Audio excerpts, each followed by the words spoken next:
Hello everyone, welcome to Arpita Sharma classes.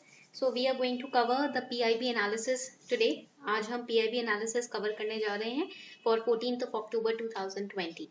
Right? So let's begin without any delay. शुरू करते हैं PIB analysis without any delay. Also the PDF of the class you will get them on our Telegram channel Simplifying UPSC with Ease. Okay? And link is also given below in the description box. Also there is another announcement that reading PIB is very essential. PIB पढ़ना बहुत ही important है. Why? Because most of the questions from agriculture which were taken in prelims 2020 they were taken from PIB only, not from newspapers. ठीक है, newspaper से इतने questions नहीं हुए लिए, इस बार PIB से एग्रीकल्चर रिलेटेड क्वेश्चंस काफी लिए हैं. That's why we are focusing on PIB also along with the newspapers. Newspaper reading is important for your mains. Right, but yes, now PIB is also getting important for prelims and mains both. Clear? So let's start the class without any delay. Class शुरू करते हैं without any delay. So these are the latest press releases that we are going to cover. ठीक है, ये है हमारे important points that we are going to cover, जो हम cover करेंगे. एक्वापोनिक्स के बारे में पढ़ेंगे, न्यू व्हीट वेराइटी के बारे में पढ़ेंगे, होल प्राइस इंडेक्स के बारे में, CCI के बारे में. Then we are going to cover the India and FAO relationship, LTC stimulus we are going to cover, Vivekananda lecture theatre complex we are going to cover, fly ash के ऊपर 2019 में pre में क्वेश्चन आया था, that we are going to cover, right. Then we are also going to cover the solar energy generation assets, ये भी हम पढ़ने वाले हैं. Hydrogen use भी हम पढ़ने वाले हैं, right. So these are the important topics that we are going to cover, very very important for GS paper 2 to GS paper 3 and your prelims. ठीक है, तो I'll hope that you all will make notes simultaneously in the class. So the first important topic, new wheat variety helps farmers in a village in Maharashtra double their yield. So a new wheat variety has helped the farmers of Maharashtra in doubling their output, their yield. The newly developed common wheat or bread wheat, which is also known as Estivum, it matures in 110 days and is resistant to most races of leaf and stem rust. Right? So that means it is quite effective. Okay, if it is resisting the stem rust, that means it is quite effective, and the yield is also very efficient. So this newly developed common wheat or bread wheat, this is very important. ये जो newly developed variety है ना, इसका नाम है common wheat or bread wheat, which is also known as Estivum. इसको हम Estivum भी बोलते हैं. ठीक है, और इसकी मेच्योरिटी क्या है, कितनी है, 110 डेज में ये मेच्योर हो जाता है. This is very important.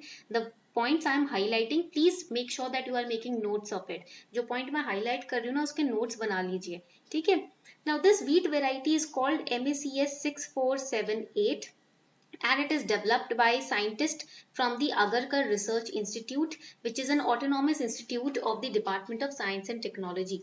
Autonomous means that it makes its own rules and regulations. However, it is controlled by the Department of Science and Technology, but it has the freedom to make its own rules and regulation. And this wheat variety has doubled the crop yield for farmers in the Karanjkhop, which is a village in Maharashtra. So you have to remember this point as well. कहाँ पर इसको use किया है? Karanjkhop, which is a village in Maharashtra. So Maharashtra State Seed Agency for Seed Multiplication, Mahabij, is carrying out certified seed production of MACS 6478 for use by farmers. So who is carrying out this whole experiment? कौन ये carry out कर रहा है? Maharashtra State Seed Agency. ठीक है, जिसका नाम है Mahabij. Mahabij is Maharashtra's State Seed Agency. Bij means seed. Okay, Maha means it refers to Maharashtra. Okay. So Maharashtra State Seed Agency has used this seed multiplication technique. Mahabij is carrying out this seed production of MACS 6478, which is also known as Estivum or common wheat or bread wheat. Clear? इतनी बात सबको समझ आ गई. And also the chapati or the roti, right? The quality of chapati or roti of this particular flour is also very excellent, right? तो हमारा अगर हम good bread quality scoring देखें इसका, तो इसको स्कोरिंग बहुत हाई स्कोरिंग मिली है. Maharashtra state seed agency for seed multiplication is carrying out this experiment. Clear? बहुत ही इंपॉर्टेंट है और ये प्रीलिम्स के लिए बहुत इंपॉर्टेंट है. Also for your GS paper 3 in Mains. Please make a note of it. इसको प्लीज लिख लीजिएगा. ठीक है. Now the next important news, index numbers of wholesale price in India for the month of September 2020. The Office of the Economic Advisor, Department for Promotion of Industry and Internal Trade is releasing index numbers of wholesale price in India for the month of September 2020 and for the month of July 2020. Right? Provisional figures of WPI are released on 14th of every month. Please underline this. WPI के जो provisional figures है ना, उनको हर महीने के 14 तारीख को release किया जाता है. Now here the question can come because in prelims 2020 WPI and CPI were asked as questions. ठीक है, इनके ऊपर questions आए थे prelims 2020 में. So that is why it's very important. Wholesale price index represents price of a basket of wholesale goods. Okay, WPI focuses on the price of goods that are traded between corporations. It does not concentrate on goods purchased by the consumers. Right? बड़े बड़े दो corporations या जो organisations है, उनके बीच में जो goods trade हो रहे हैं उनको कंसिडर करता है. कस्टमर्स के बीच में जो गुड्स ट्रेड हो रहे हैं उनको कंसिडर नहीं करता. ठीक है, clear? WPI helps in assessing macroeconomic as well as microeconomic conditions of an economy. This is again very important point. So WPI, it monitors the price drift between the trade of the goods between the corporations. It does not concentrate on goods purchased by the consumers, and the objective is to monitor price drift or price change, which reflects the demand and supply in manufacturing, in construction and in industry. Okay, and it also helps in knowing the macroeconomic and microeconomic conditions of the economy. Now, wholesale price index की अगर हम बात करें, WPI and CPI they are used to calculate inflation rates. Inflation means price rise. ठीक है, inflation का मतलब क्या होता है? Price rise. तो ये इन्फ्लेशन मेजर करने के लिए यूज किए जाते हैं. And in India, please underline this again important point, in India inflation rates are based on WPI which is released by Ministry of Commerce and Industry. Bharat में inflation कैसे मेजर किया जाता है? WPI की मदद से, जो कि Ministry of Commerce and Industry release करती है. And when we talk about the CPI, जब हम बात करते हैं इधर CPI की, it's a measure that assesses weighted average of prices of basket of consumer goods and services.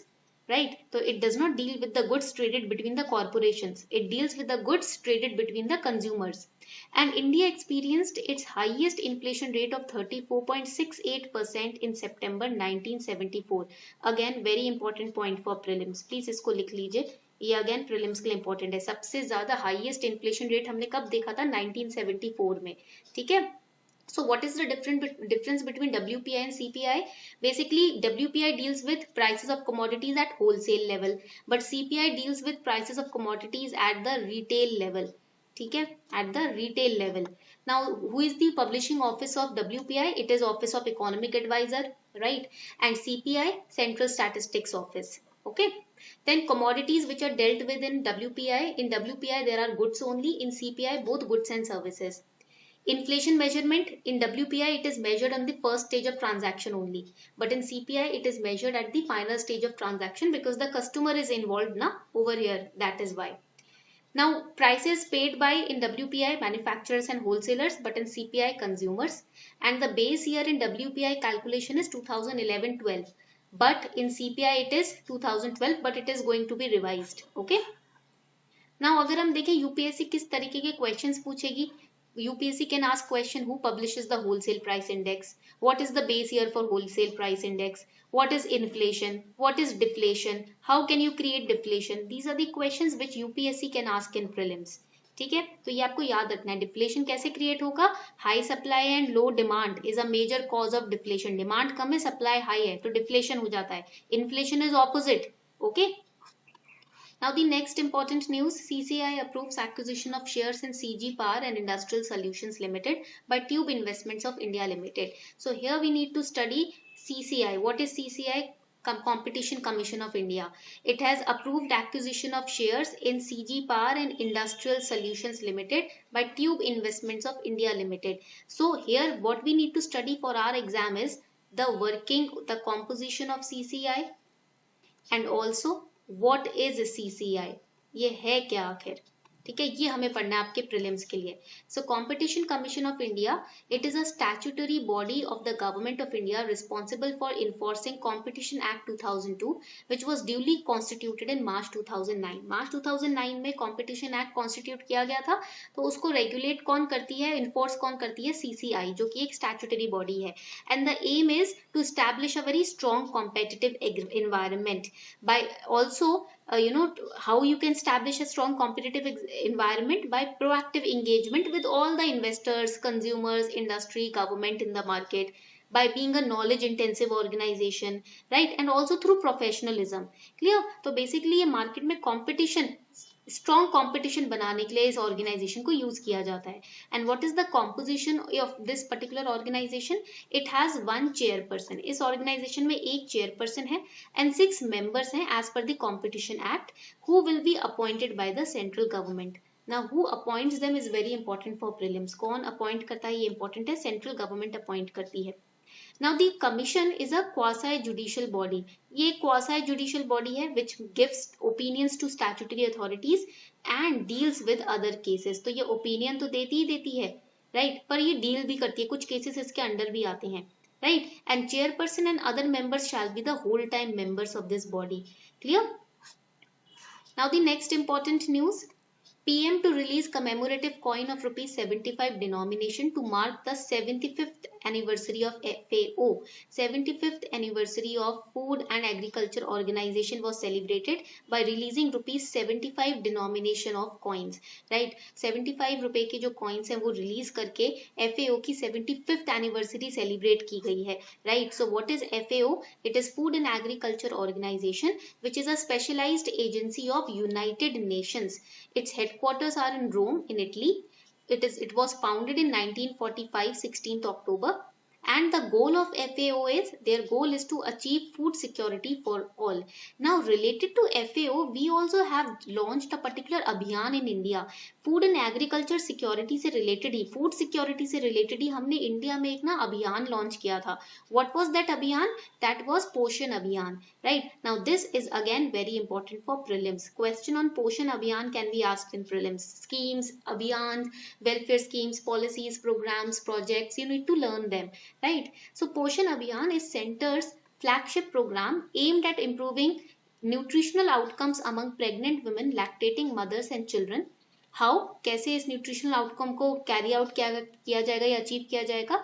Bye reducing level of stunting, underweight, anaemia and low birth weight by 2022. So you have to remember the target year.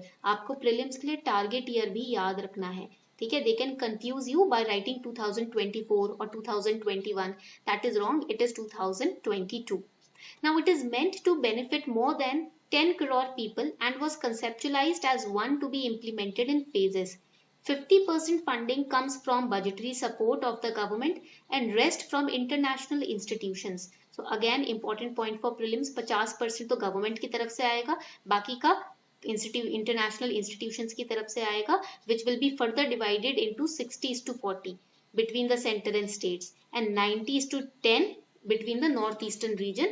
And the for union territories which do not have legislature, their 100% funding will come from central government only. Okay, इतनी बात clear हो गई? So when we talk about Poshan Abhiyan, it will promote positive behavior change towards infant and young child feeding practices, early initiation of breastfeeding within an hour after birth, exclusive breastfeeding for first 6 months, underline this, it is 6 months, and complementary feeding from 6 months along with breastfeeding up to 2 years. So these are the important essence of this Poshan Abhiyan. Now the next important news, Ministry of Finance statement on misinterpretation of LTC stimulus and its benefits. A report has appeared in Economic Times Markets which gives the impression that the LTC voucher scheme for government employees may not be attractive. Unfortunately, the piece which it relies on has a serious factual error in its understanding of how government LTC works. तो economic times markets में ना एक report आई है जिससे ये लग रहा है कि LTC voucher scheme government employees के लिए जो लॉन्च की गई थी ना अभी कल, वो स्कीम अट्रैक्टिव नहीं है. ऐसा माना जा रहा है कि उन्होंने मिस इंटरप्रेट कर लिया है गवर्नमेंट की स्कीम को. Right, so let us understand what is the scheme that government has launched. Finance Minister Nirmala Sitharaman on 12th October announced giving out cash vouchers to central government employees this year.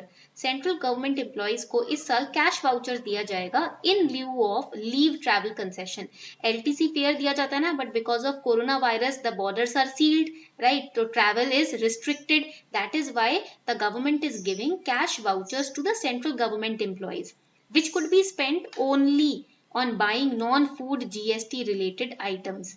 Now, Finance Minister Sitharaman said employees could buy items that attract 12% or more GST.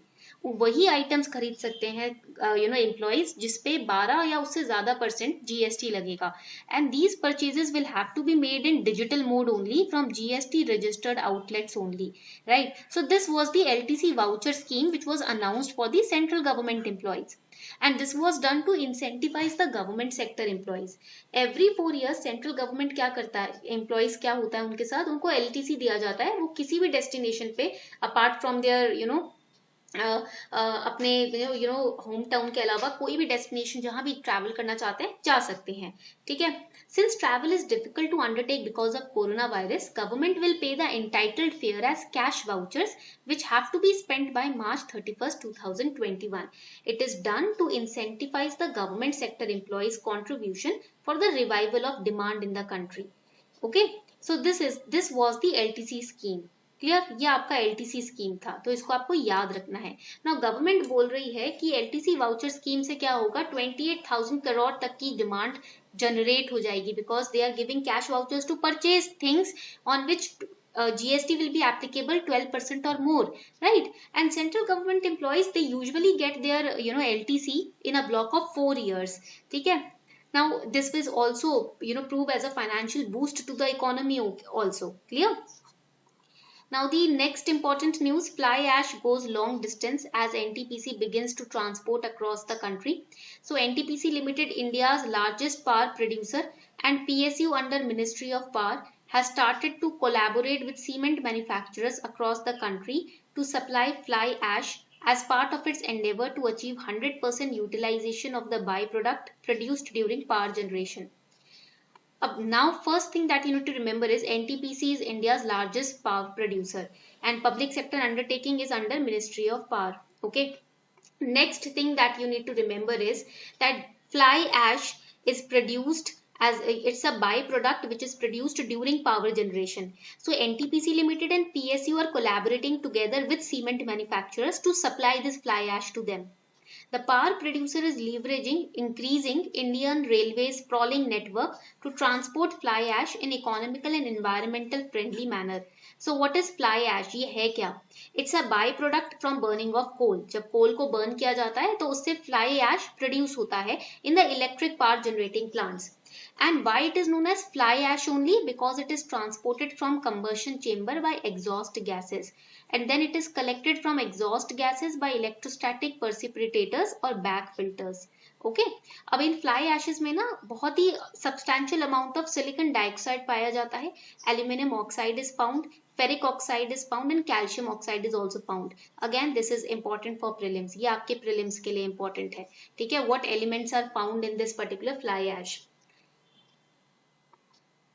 Clear? Now what are the uses of fly ash? It is used in concrete and cement products, road base, metal recovery and mineral filler among others. And what are the harmful effects? It's the particles which are there in fly ash, they are toxic air pollutants. So they can increase the chances of spreading heart disease, cancer, respiratory disease, etc. And when it is combined with the water, they can cause leaching of heavy metals in the groundwater, thus polluting the groundwater. It also pollutes the soil, right? And what is NTPC? NTPC is a central public sector undertaking under the Ministry of Power. It is located in New Delhi and it became a Maharatna company in May 2010. So again important point for prelims. ये भी आपके prelims के लिए काफी important point है. NTPC organizations के बारे में पढ़ना जरूरी है, ठीक है. Now the next important news, collation of India's hydrogen and fuel cells research status launched. Hydrogen as an energy source will play a key role in transforming climate neutral systems over the next few decades. So a compilation of ongoing research activities in the country related to hydrogen being carried out by several scientists. So related to hydrogen, there are different research activities which are going on, and those research activities which are going on by several scientists on hydrogen, they have been compiled and a report has been published. The compilation's title is, or the report's title is, Country Status Report on Hydrogen and Fuel Cells. Okay.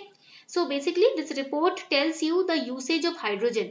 It says that hydrogen has high energy content per unit mass and it is being used for energy applications, right? तो hydrogen की इसमें uses के बारे में लिखा हुआ है that hydrogen is produced from renewables, it is considered as the cleanest energy source. Please underline this, इसको प्लीज अंडरलाइन कर लो. हाइड्रोजन को क्लीनेस्ट एनर्जी सोर्स माना जाता है and it is an energy source which will play a key role in transforming climate neutral systems over the next few decades. This has been highlighted in this particular report. Clear? The next important topic is on aquaponics, which is alternative farming techniques. So aquaponics and related alternative farming techniques are highly required to improve the status of farmers. This technique will help the farmer in increasing the productivity of his land and also increase his income. So what is aquaponics? है क्या ये पढ़ लेते हैं. This is important for prelims. ये आपके again prelims के लिए बहुत important है. So when we talk about aquaponics, it's an ecologically sustainable model that combines hydroponics with aquaculture. ये हाइड्रोपोनिक्स को एक्वाकल्चर के साथ कंबाइन करती है. And hydroponics what is it? ये हाइड्रोपोनिक्स क्या है अब ये भी समझ लेते हैं. So hydroponics is the soilless growing of plants where soil is replaced with water. And aquaculture क्या होता है ये भी पढ़ लेते हैं. Aquaculture is the raising of fish. So when these two are combined together, we get aquaponics. With aquaponics, both fish and plants, both the fish and the plants can grow in integrated ecosystem. The fish waste provides an organic food source for the plants, which in turn naturally filter the water for the fish, creating a balanced ecosystem. That is why aquaponics has been introduced in agriculture. And agriculture related questions are, this year a lot of questions were asked from agriculture. So that is why it becomes very, very important. So here you can see that aquaponics is being used in agriculture, and agriculture questions are increasing a lot these days. So that is why it's essential to understand and to study aquaponics from prelims perspective. Okay. आगे बढ़ते हैं. What are the benefits of aquaponics? Now higher yields, right? Qualitative production. It creates little waste. And both the fish and plants can be used for consumption and income generation in aquaponics, right? And daily tasks like harvesting, planting are cut down to a great extent. So it saves your labor also and time also. So these are the different benefits of aquaponics. इससे क्या होता है आपको aquaponics में different benefits भी मिलेंगे. ऐसा भी नहीं है कि सिर्फ benefits ही होते हैं aquaponics में, कुछ negatives भी होते हैं, right? But that we will study in a separate class. उसको हम एक separate class में पढ़ेंगे, ठीक है? So this was all for today. I hope you enjoyed today's session. I hope आपको आज का session अच्छा लगा हो. If you really enjoyed this session and also you made the class notes simultaneously, do let me know in the comment section. Like the video, share the video with other aspirants, and if you haven't yet subscribed, you can subscribe also. Thank you.